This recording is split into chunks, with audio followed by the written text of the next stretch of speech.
Welcome back to Dawn of Sorrow Part 11. In the last part, we gave birth to the Lord of Darkness via the power of slowdown, and in this part, we will be allowing Julius to do his job and break through this heavily shadowed barrier that we have been unable to get to since we discovered it in like Part X, whatever part that was.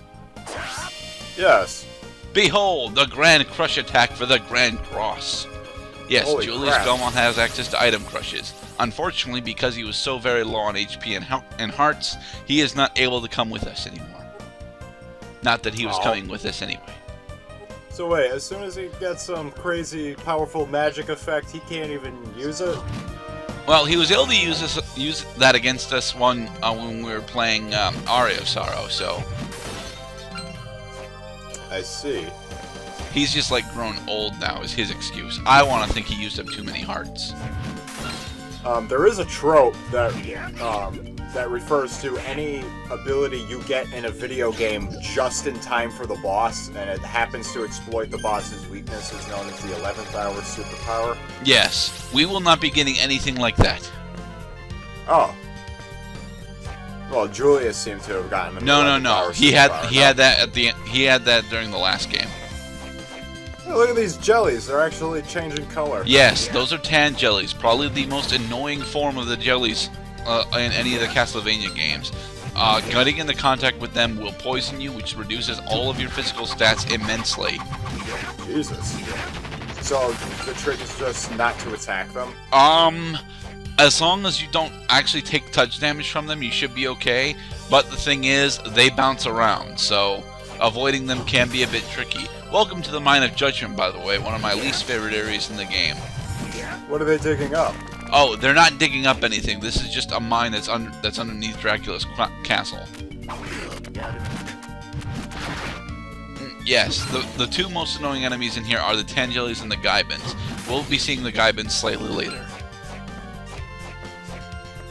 That is still a Slogra. Slogra and Gaibin have actually been staple Castlevania bosses throughout the entire series. Yeah. I was just distracted for a second by all the skeletons like in the earth, kind of like fossilized it looked like dinosaur remains. Yeah, there's a lot of pseudo-dinosaur remains in this part.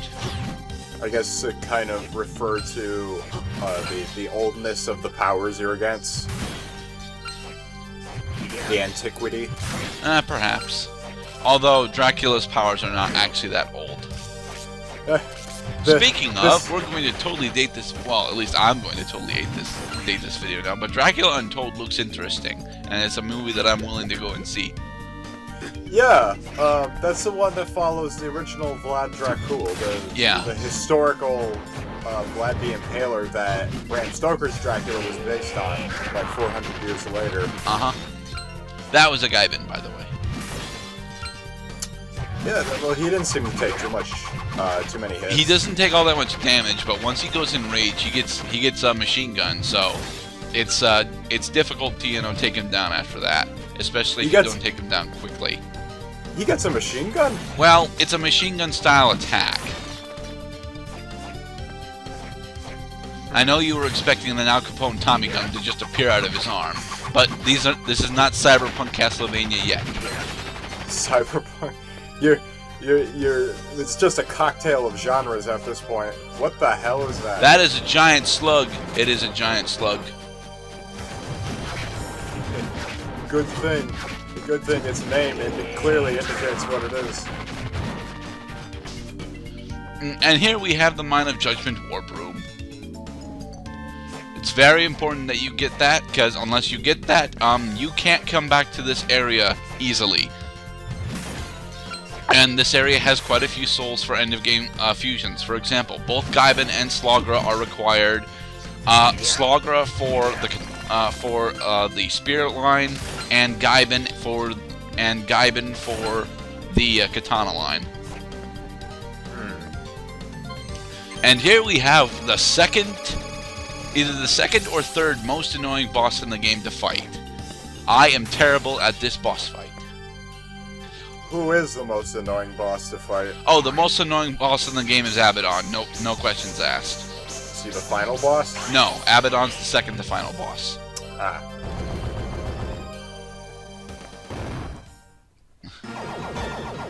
You know, we haven't seen this guy much in this game, so I need to introduce him.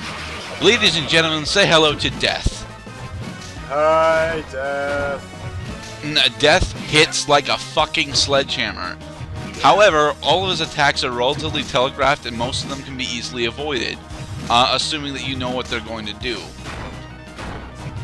I'm happy to see that they haven't abandoned the trope of making Death just like a floating character with a gigantic fucking scythe. Yeah, but the thing is, the scythe is not really the thing that you need to worry about.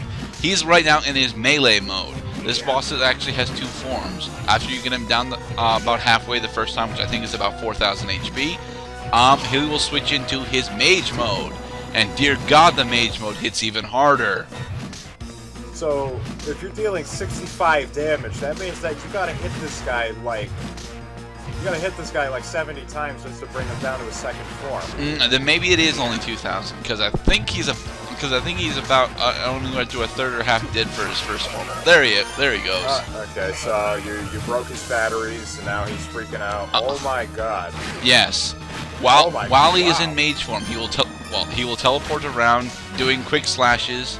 That's honestly his hardest attack to avoid, but it's not his most dangerous. Yeah, it seems to lock onto you. It doesn't quite lock onto you, and if you dodge it, he'll ignore it. This is his most difficult to avoid attack, the swirling scythe. Yes. Okay, I remember this from the original Castlevania. The scythes that follow you around everywhere, making it fucking impossible to land safely and get your bearings in time to attack. Thankfully, the small size can actually be destroyed in this particular game, as they've been able to be destroyed in most of Death's incarnations. However, the throwing scythe that spins around the entire room is damn near impossible to avoid. It swirls around the entire fucking room, and it covers up two soma sizes. So looks like you really have to take advantage of these windows of opportunity to attack, because then he starts doing poor shit like that, where he does the quick sides, which clearly are very difficult to avoid. They're difficult to avoid, but not impossible. This thing, on the other hand, I'm damn sure is impossible to avoid.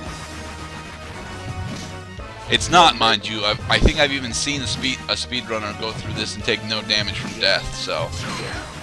What about that axe attack? The swirling axe attack?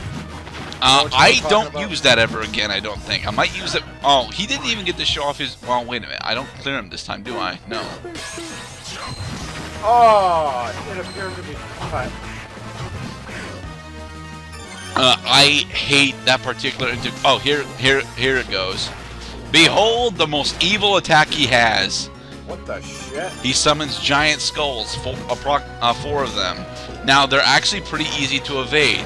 The problem is, if you get hit by one, you're gonna get hit by multiple. All you really need to do to avoid those is get into the center of the arena and walk back and forth. They hit really hard, though, so be careful.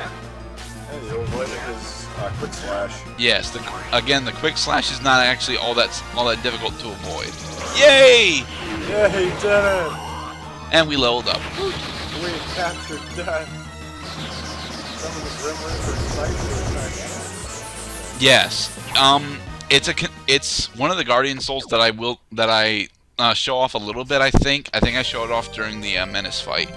But as I stated before, I don't actually use the Guardian Souls all that often. Also, small jump cut. I should have just jump cut back to Death's room, but oh well. I've said before that I don't like using the Guardian Souls because they're a continuous drain on my MP, and I don't like using MP to begin with. Oh my God, I hate this zone! What the hell? This is the Abyss. The Abyss is by far and away the most annoying zone in the game. Specifically the first quarter. After the first quarter, it gets significantly easier, but the whole problem that this zone actually has is the erupting fire pits and the reveal of the hardest normal enemy in the game to kill, the Abyss Demon. Now, the Abyss Demon does not actually have the the HP that a final guard does. However, the final guard is much easier to take down because you can abuse getting behind him. The Abyss Demon has no easy way to take him down. He's got a lot of HP, he hits really damn hard, and he can also hit you from off screen. Oh shit. He does, however, have some of the most interesting drops in the game. So, if you're willing to farm on him, he is worth the experience and time, as his drops are really cool. But I don't want to. Also, the Abyss cuts my frame rate in freaking half. I noticed. There's so many goddamn particle effects going around. The background is flaring and moving, and there is a lot of activity on the screen, I noticed. Yeah. Is that the Abyss Demon? No, that was the Flame Demon. We've seen Flame Demons before. The Abyss Demon was the first mob that they throw at you in the Abyss.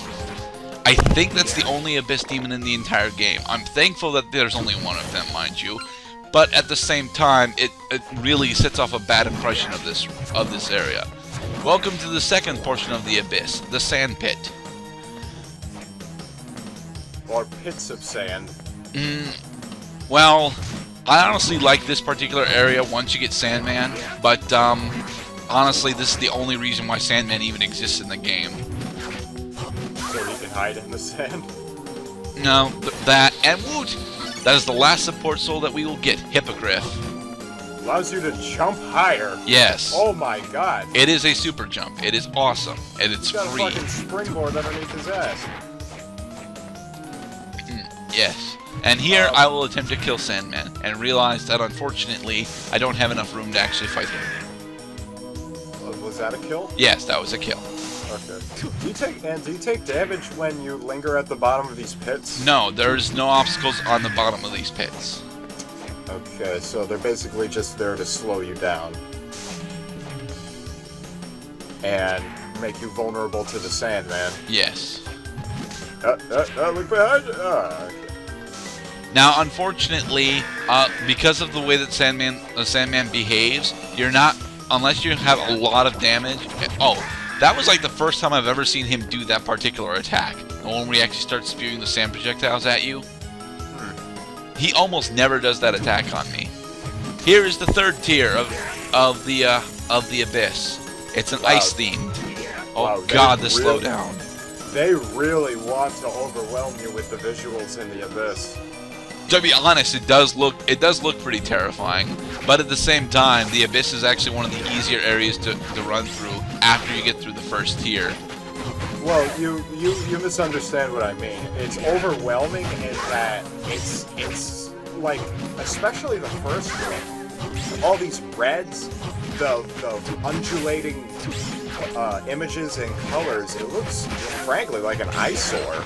I don't think it's an eyesore, honestly. I mean, this is a bit more of an eyesore than the first tier was. Yeah, I agree. But I will say it is a really cool effect. I just wish it didn't tank my damn frame rate.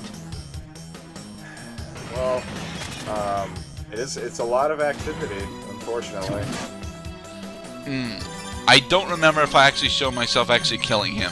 I do remember that I show up my setup for doing it. Yes, I use the Une Soul because it hits multiple times, even if it's piddly damage.